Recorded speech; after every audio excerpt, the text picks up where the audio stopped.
O apresentador Fausto Silva, de 73 anos, realizou ontem, lá no Hospital Albert Einstein, o transplante de coração. A instituição na capital paulista foi acionada pela Central de Transplantes do Estado de São Paulo, ainda durante a madrugada de domingo. E aí veio a informação de que teria um órgão disponível. Faustão estava em segundo lugar na fila de espera por um coração. O primeiro colocado na fila, a equipe médica rejeitou o órgão. A gente não sabe exatamente o motivo disso, mas há vários motivos para essa rejeição. E aí o coração ficou disponível para Fausto Silva, que estava apto a receber o órgão e que era compatível com ele. O transplante foi realizado, segundo o hospital, a cirurgia foi considerada um sucesso. Ele, imediatamente depois da cirurgia, vai para a UTI, onde permanece até agora. Ele está internado na unidade de terapia intensiva para o acompanhamento da adaptação do órgão.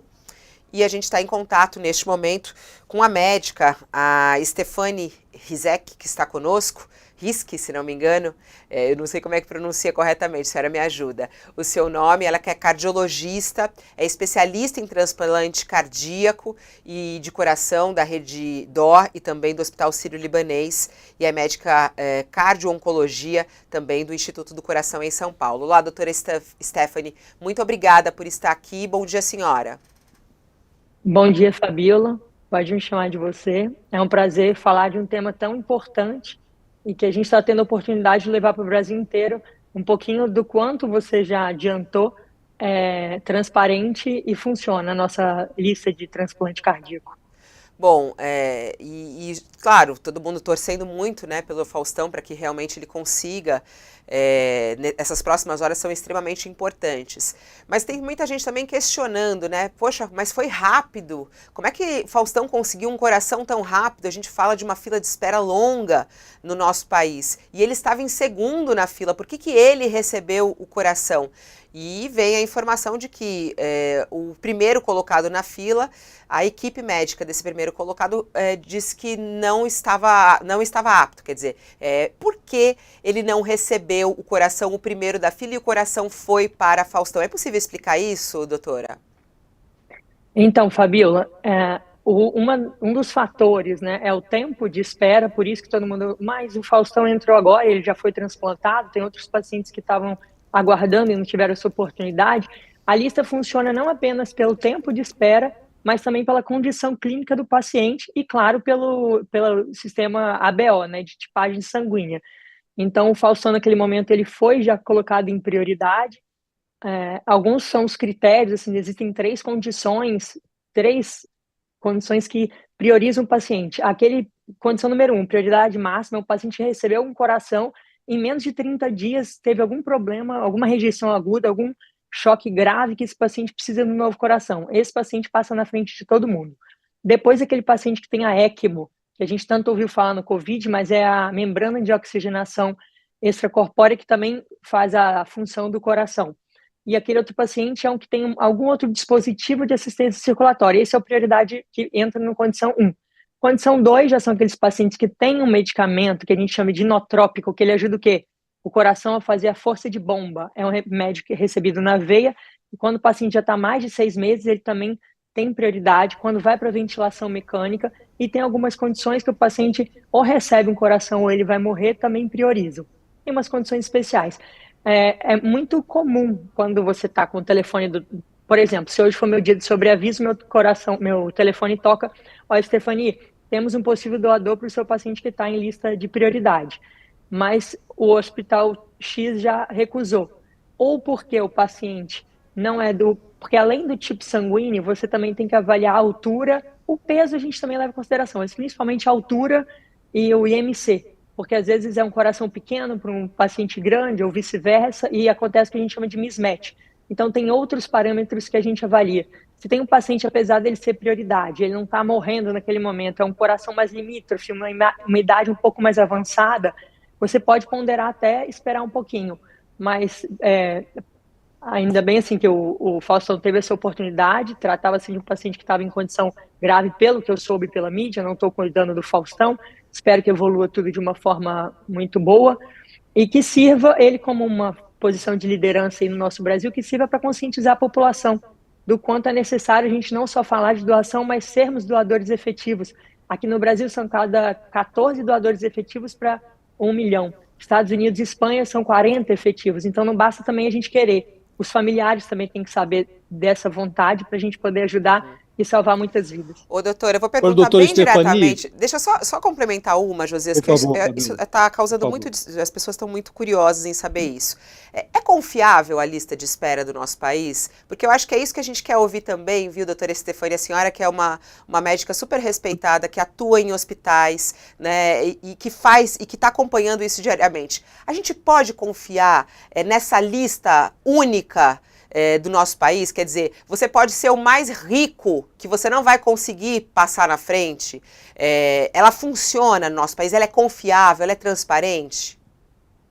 Se tem alguma coisa que é confiável que eu posso falar, e não só eu, mas assim, é um modelo que é reconhecido internacionalmente pela transparência e justiça. Felizmente, fator econômico aqui não importa, a lista é transparente, todo mundo tem acesso a essa lista, quem está listado, ele tem um cadastro, tem um registro, e isso tudo é muito transparente, inclusive nós, entre os médicos, todo mundo sabe que são as prioridades, então realmente é uma coisa que funciona e que deve ser replicada em outros países, realmente dá para garantir.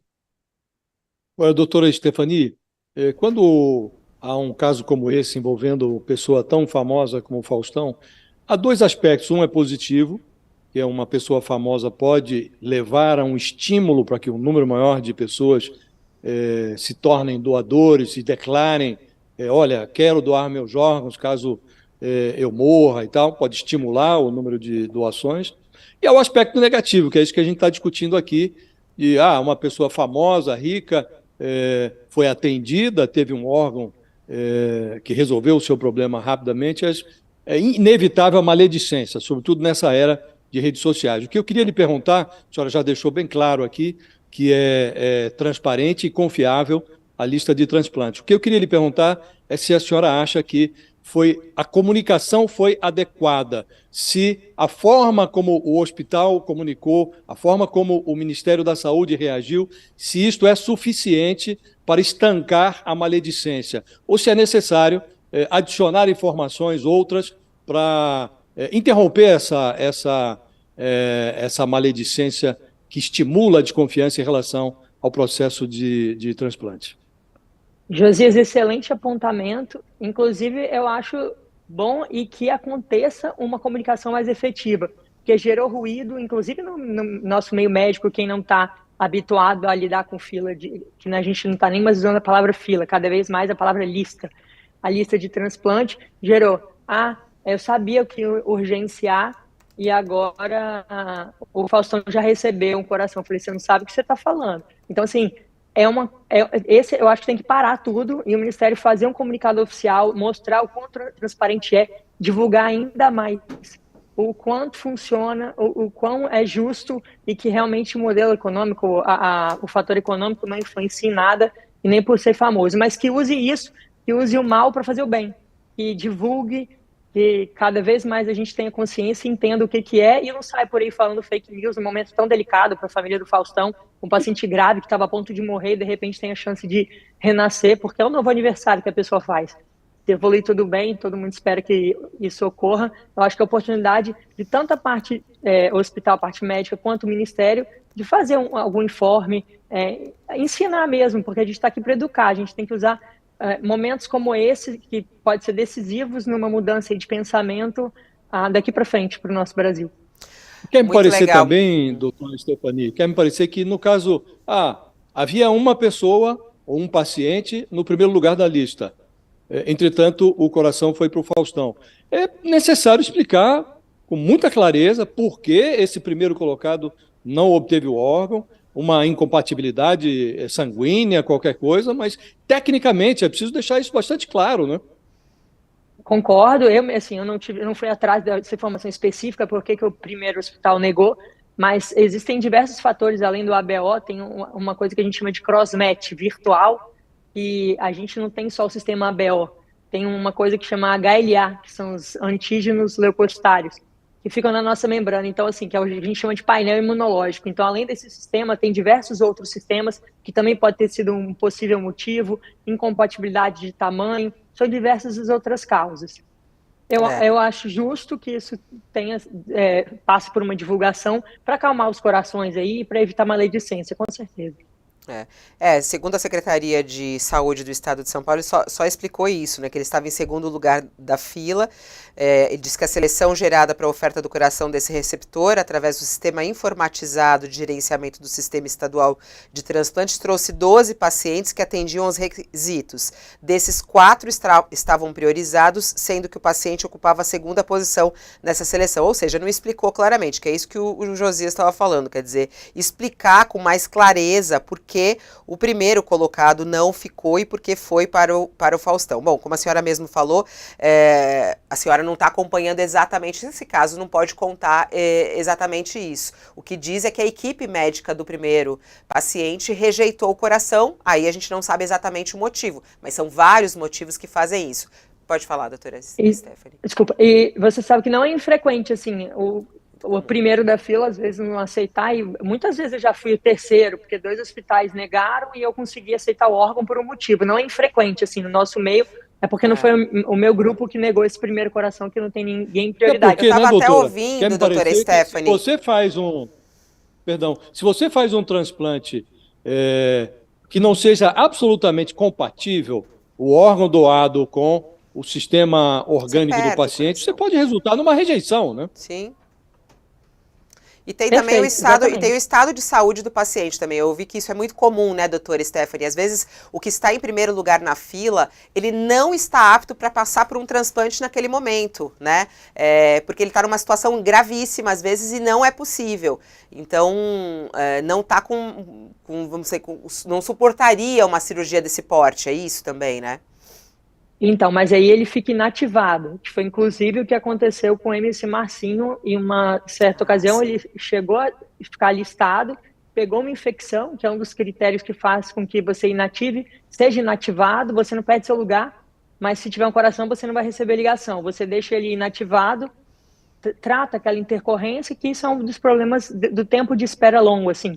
Tem 380 pacientes em lista de espera. Claro que não são todos eles que estão internados, mas o problema é que essa lista também é muito dinâmica. Às vezes um paciente foi listado há 3 meses, aí eventualmente ele pegou uma infecção, foi internado, piorou clinicamente, aí ele acaba sendo priorizado. Nesse momento, dependendo da condição da UTI, ele pega uma infecção, aí ele é inativado, e isso vai aumentando a gravidade, inclusive. Em outros países, porque se a gente parar para pensar que um coração bom, assim, um doador bom é um doador jovem, com menos de 30 anos, isso está meio errado, né? Porque eu não quero que esse paciente morra. Não é para morrer. E eles morrem de acidente de carro, de violência. Em outros países você não tem tanto doador bom, doador jovem. Então esse paciente, justamente para não ser submetido a esse tempo longo de espera e vai deteriorando clinicamente, porque aí a infecção, a internação prolongada e UTI, ele ganha um coração artificial, o de longa permanência, vai para casa, reabilita, come bem, volta a trabalhar, e muitas vezes o coração dele chega, fulano, seu coração chegou, ele nem quero ser transplantado, estou bem com meu coração artificial e vamos seguir a vida. Só que, infelizmente, no Brasil, o coração artificial não é realidade, no SUS, então esse paciente precisa e tem que esperar a hora dele chegar na fila, e às vezes ele até espera por uma piora clínica para que ele possa pular de posição e ser priorizado de certa forma. É triste, mas é a nossa realidade. Ô, doutora Stephanie, também outra curiosidade em relação a essas 24 horas após esse transplante, né? E a gente fica pensando, né, o que deve ser uma cirurgia como essa, né? Esse coração que veio para o Faustão foi um coração de alguém que a gente não sabe, aliás, é também sigiloso isso, né? Também para que a gente não tenha essa especulação de onde vem o coração, de quem era o coração, a não ser que a pessoa ou os familiares queiram relatar, mas isso não é divulgado, então não se sabe exatamente. Esse coração chega, é colocado no Faustão, eles fazem a ligação ali, tiram o coração do Faustão, colocam esse novo coração. Como é que funciona nessas próximas 24 horas? Como é que é essa adaptação do Faustão a esse novo coração? Quanto tempo isso pode levar? Já é possível dizer que sim, foi um sucesso, já está adaptado ou é preciso esperar mais? Ocorre assim, Fabíola, quando tem possível doador, tem todo o processo, assim, até o coração ser efetivamente transplantado. No momento que você recebe a tal ligação, o coração é compatível, aí vai uma equipe, capta o órgão, aí nesse momento tudo ok, todas as compatibilidades, o coração realmente é bom, não apenas a gente acha, mas quando a equipe faz a retirada do órgão do doador, vê que é apto, liga na UTI que o paciente está internado e fala, a gente está indo com o coração. E aí começa a contar também o tempo, que a gente chama tempo de isquemia fria. E quanto menor o tempo, melhor a evolução pós-operatória. Então, o ideal para um coração é menos que 4 horas. Um fígado já toleraria 6 horas. Para o coração, quanto menor o tempo, melhor a evolução. Então, vamos lá, isso é aproximadamente umas 2 horas foi o coração. Então, ele chega, faz isso, aí o paciente ele sabe que vai ser transplantado, ele tem essa notícia, é feita a medicação imunossupressora logo antes dele subir para o centro cirúrgico, ou seja, ele já tem o sistema imune dele para receber aquele coração e não rejeitá-lo. Então ele toma medicação, vai para a cirurgia e ele tem todo esse cuidado nos primeiros dias de pós-operatório, que é quando tem a principal chance de rejeição, é no primeiro mês.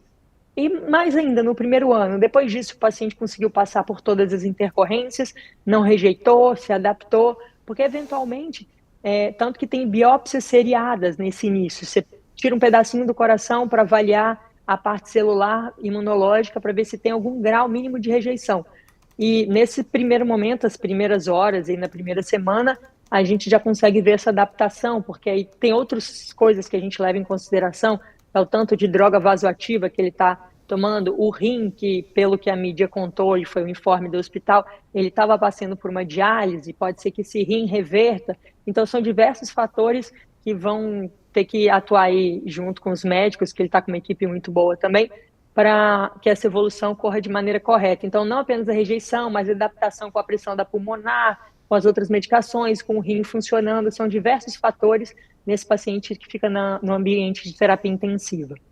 Doutora Stefania, eu queria aproveitar o seu conhecimento nessa área para obter da senhora uma avaliação sobre, em primeiro lugar, a qualidade dos transplantes feitos no Brasil em comparação com o que se realiza no exterior e a diferença entre os transplantados submetidos a um tratamento em hospitais de ponta, privados de São Paulo, como o Sírio-Libanês, o Einstein, e aqueles que são tratados ou que realizam transplantes em unidades do SUS.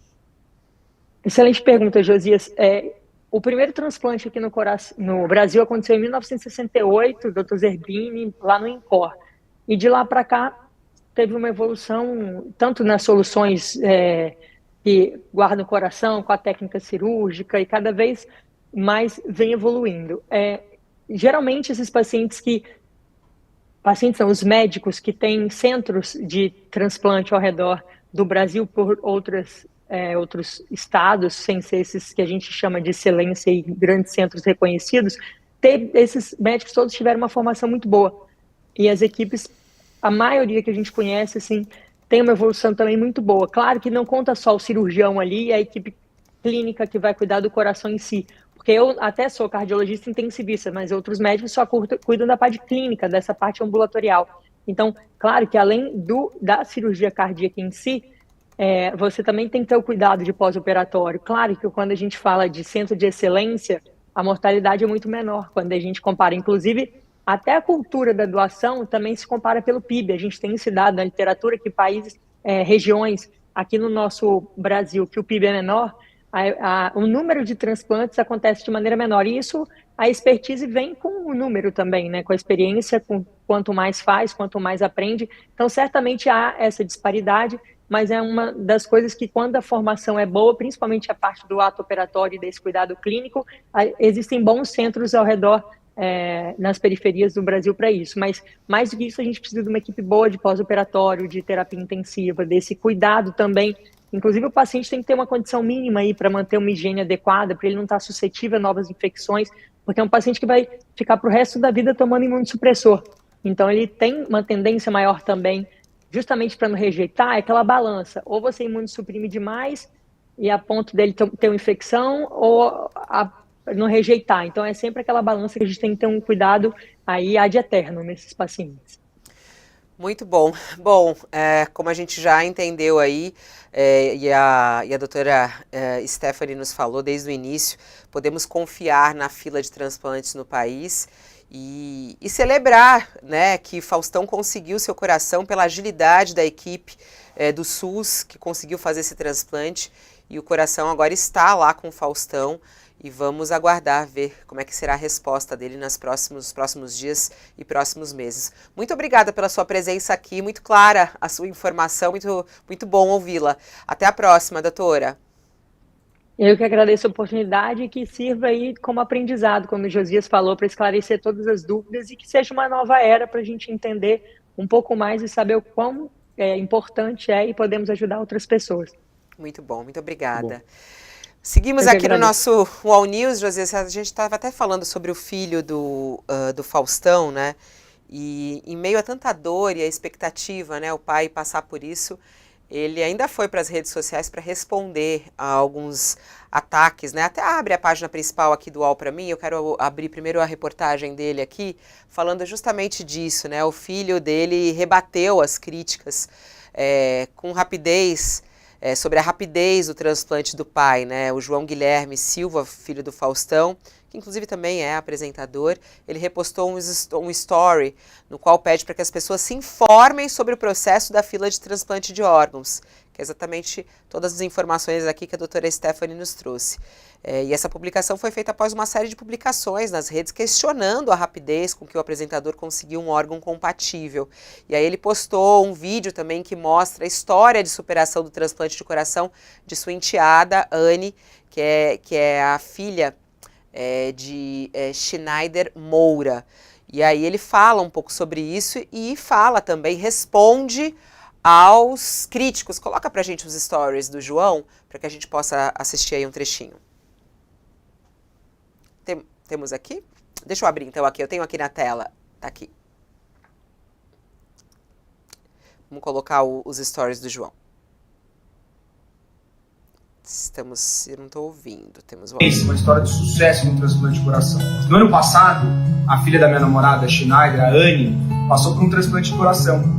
Olha, gente, nesse momento de dificuldade, de ansiedade, muita ansiedade, eu queria dividir com vocês uma história que é uma coincidência, uma história de sucesso no transplante de coração. E aí, Josias, ele rebate, né, justamente essas críticas, porque as pessoas falam, como é bom, deve ser muito bom ter dinheiro, olha só o resultado, e pelo que a doutora falou, não é nada disso, mas é preciso informação. O Ministério da Saúde veio a público para falar a respeito, até a gente também está com essa nota aqui na nossa página. O Ministério da Saúde explicou a prioridade dada a Faustão no transplante e emitiu uma nota em relação a isso. O Ministério da Saúde emitiu essa nota após essas críticas, de acordo com a pasta. Entre os dias 19 e 26 de agosto, 11 pessoas passaram por transplante no país, depois, inclusive, que Faustão entrou na fila, sendo que 7 foram em São Paulo, estado que concentra o maior número de transplantes no Brasil.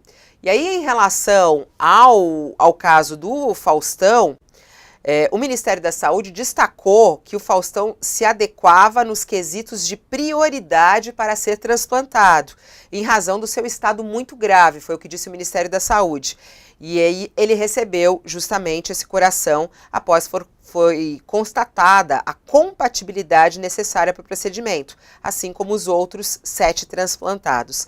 Essa informação, ela é suficiente, Josias? O Ministério esclareceu que a lista de espera para transplantes é a mesma, tanto na rede pública quanto na privada, e que Faustão estava na prioridade. Essa explicação é suficiente para responder a essa onda que ocorre nas redes sociais? Não é suficiente, Fabiola. A gente verifica que a desinformação ela continua proliferando. mostra a ineficiência da estratégia, né? O melhor, se a gente aprendeu alguma coisa durante a pandemia, foi que o melhor antídoto contra o vírus da desinformação é a verdade. E a verdade em toda a sua extensão, né? Então, é uma prioridade, nesse momento, esclarecer todos os pormenores envolvidos nesse transplante, no caso do Faustão. Não parece haver muita dúvida, Fabíola. Já houve reportagens aqui e ali, muito pontuais sobre essa lista de transplantes, mas nenhuma delas foi capaz de retirar a credibilidade, a confiabilidade dessa lista, né? Eu tenho, por acaso, uma experiência pessoal nessa matéria, porque uma irmã minha, que tinha diabetes juvenil, ela teve que fazer um transplante duplo de rins e pâncreas, e ela fez esse transplante pelo SUS, na Beneficência Portuguesa, em São Paulo. Ela estava na lista de espera, o caso dela se agravou, e ela, então, ascendeu na lista, ela subiu na lista, porque tinha o risco de morrer. E ela recebeu rapidamente, não foi tão rápido quanto o Faustão, porque no caso dela demorou a se tornar grave o bastante, ela fazia ali diálise, né, hemodiálise, e foi se agravando o quadro aos poucos. Quando ficou um quadro bastante grave, com o risco de morte, então ela foi priorizada na lista e apareceu rapidamente, os órgãos apareceram, ela fez o transplante, foi muito bem sucedido. Então, essa lista funciona e ela é confiável.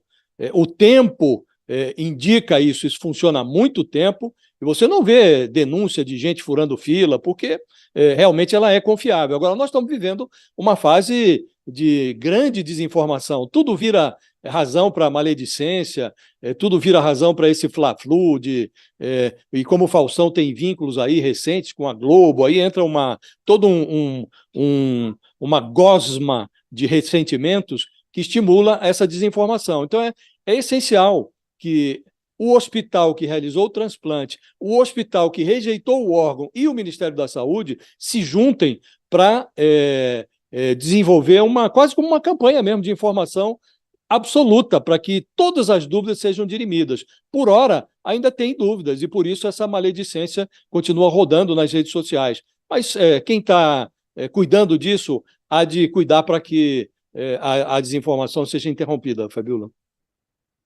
Ministério da Saúde colocou fixado no Twitter deles uma explicação sobre essa história do Faustão, até numa comunicação ali bem clara. Viu que o apresentador Faustão realizou a cirurgia de transplante de coração e quer saber como é que funciona o sistema no país? Segue o fio. E aí eles colocam o fio. Mas esse detalhe específico, que é o que você fala, né, de como isso aconteceu aqui com o Faustão, por que ele foi priorizado, isso ainda não está tão claro. O que eles falam é que Faustão estava na lista de prioridades, né, e seguiu os critérios da fila. Mas são todos os critérios técnicos, em que tipagem sanguínea, compatibilidade de peso e altura, compatibilidade genética e critérios de gravidade distintos para cada órgão. E aí explica que Faustão estava na fila e 11 pessoas foram transplantadas no Brasil, enquanto ele estava na fila. Quer dizer, assim que ele entrou na fila, ele não foi transplantado, não aconteceu isso, né? A fila foi andando e aí ele ficou em segundo na fila e o primeiro não foi. Mas o porquê o primeiro não foi é que não está tão claro, é isso que você diz a